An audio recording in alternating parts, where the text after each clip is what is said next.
Here's a word you might have heard a lot lately. Tariff. Tariffs. Tariffs. Tariffs. Much thanks to this guy. You're fired.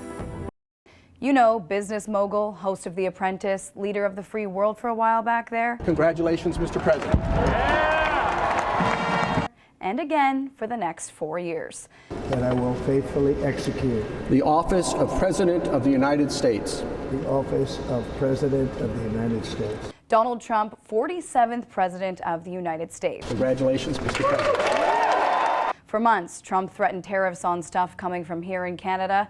On day one, he doubled down, declaring, America will reclaim its rightful place as the greatest, most powerful, most respected nation on earth. and promising, Instead of taxing our citizens to enrich other countries, we will tariff and tax foreign countries to enrich our citizens. So what could this mean for Canada? Here's everything you need to know about Trump's tariffs. So what is a tariff? Let's break it down. Yeah, a tariff is simply a tax that's applied on imports. That's right. A tariff is a tax paid by the buyer on stuff coming in from abroad. A tariff isn't paid directly by the exporter, but rather by the importer. Let's put it this way. Imagine you're a big box store in the U.S., say a Costco or a Walmart, a Costmart. How about that? You want to sell this. Now, say these phones are made in China. The U.S. Costmart now has to import this into their store. For argument's sake and easy math, let's say this phone costs $100 a piece.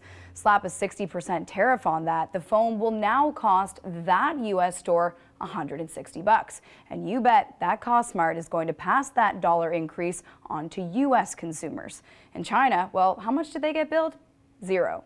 I know what you might be thinking. Didn't Trump say Tariffs will make our country rich. So if China isn't footing that tariff, what does Trump mean? Some political commentators say the president is deliberately trying to be obtuse, misleading Americans, and some say it helped him win the recent election. Here's Hamish Telford. During the election, Donald Trump talked a lot about tariffs, and he persuaded Americans that the way tariffs would work is that foreign governments would pay the tariffs and the revenues would go into the American Treasury, which could then be used to either lower the deficit or pay for American programs. But that's not how it works at all. When I mentioned the impacts of a Trump tariff tax on Americans, they're not only surprised, they're very worried. So if it was just an election strategy, why has Donald doubled down? Here's a few theories. Tightening of borders, cementing control of the Western world, bringing jobs home to the U.S. We'll impose new tariffs so that the products on our stores will once again be stamped with those beautiful words, made in the USA. Here's the thing. Tariffs make it pricier for the country doing the imports. In this scenario, for instance, American companies will be paying more to sell stuff made in China. We'll get back to that later. But what tariffs will do for the countries doing the exports is make it tougher for them to sell you their stuff. Now, that's going to be hard for the companies who rely on selling stuff abroad. And that's why you see politicians here being quite vocal about all this when Trump said he'd slap a 25% tariff on stuff coming into the U.S. from Canada as well as Mexico. Here's Prime Minister Trudeau. If the incoming American administration moves forward with tariffs, we will not hesitate to act. It's clear Canada isn't in favor of Trump's proposed tariffs, but why? Well, let's break it down even further.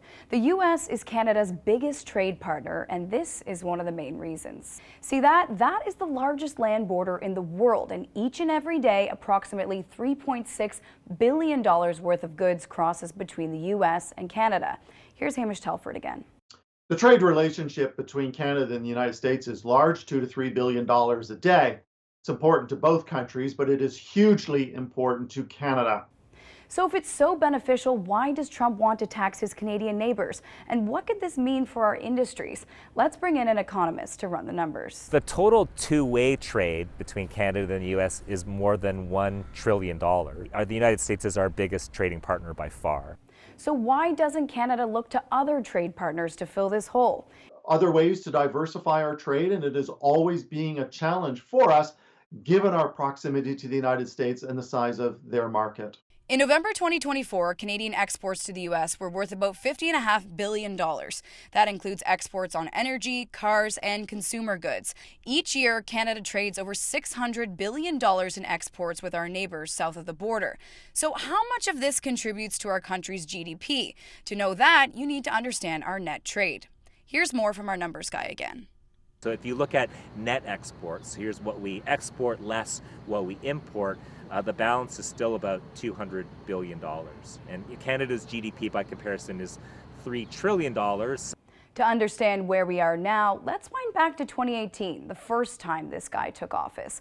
Back then, Trump started a tariff tiff with China, imposing tariffs on made-in-China goods. The result, not so clear-cut. Factory jobs in the U.S. did not see a high increase. In fact, their trade deficit, what happens when imports exceed exports, actually grew. Instead of China, American imports shifted to Vietnam and Mexico. The first impact we'll see is a rise in the cost of consumer goods in the U.S. The burden of that will be felt by folks in the U.S. Big businesses will most likely pass on the tariff costs to consumers. Remember the phone we spoke about at the start of the segment?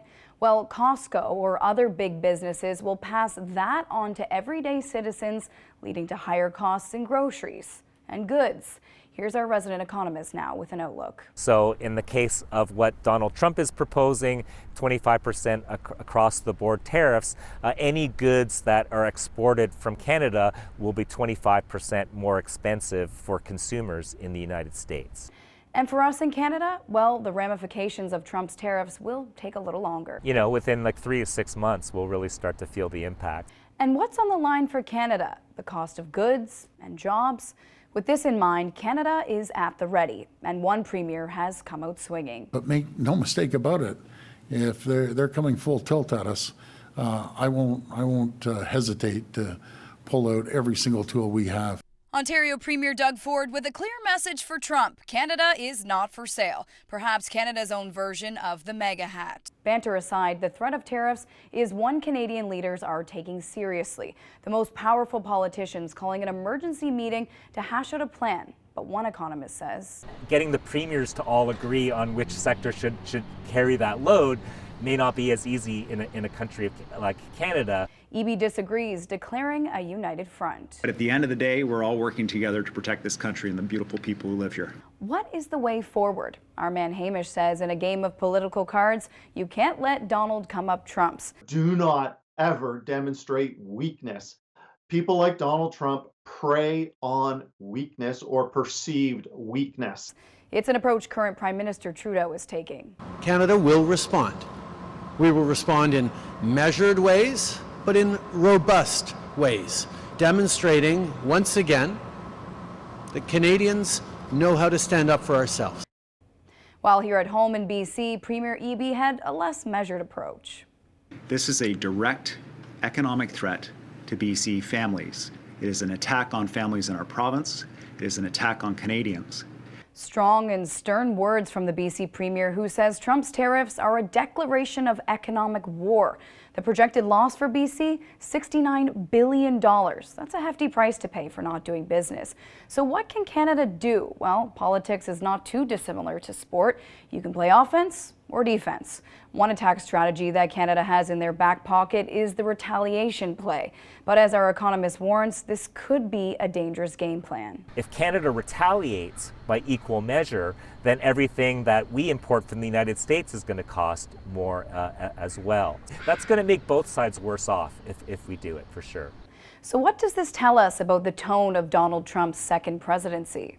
It tells us that Donald Trump is willing to not follow the line of other American presidents. He is threatening Canada with huge tariffs, threatening Mexico with tariffs as well as maybe bombing drug labs there, taking over the Panama Canal, taking Greenland from Denmark, which is a NATO ally. He is, showing that he will be mean, if you will, to friends, neighbors, and allies, longtime friends, neighbors, and allies. A short time from now, we are going to be changing the name of the Gulf of Mexico to the Gulf of America. Really, the question is, how does this actually play out? You know, once the saber rattling is done, what does the United States actually do? Only time will tell, but one thing's for certain. While Trump's tariffs on Canadian goods were left out of his first day in office, they're not completely off the table. Trump invoking 25th U.S. President William McKinley and his, quote, talent and tariffs, calling McKinley a natural businessman who made the U.S. rich. President McKinley made our country very rich through tariffs. And all that suggesting the threatened tariffs remain on Trump's mind, a breath away from becoming reality. What comes next is unpredictable, and the consequences more so. As many political leaders have pointed out, the best Canadians can do is prepare. And if we're lucky, Team Canada might become more than just an idea. So what's next? Trudeau says it best. And I will say it again, everything is on the table.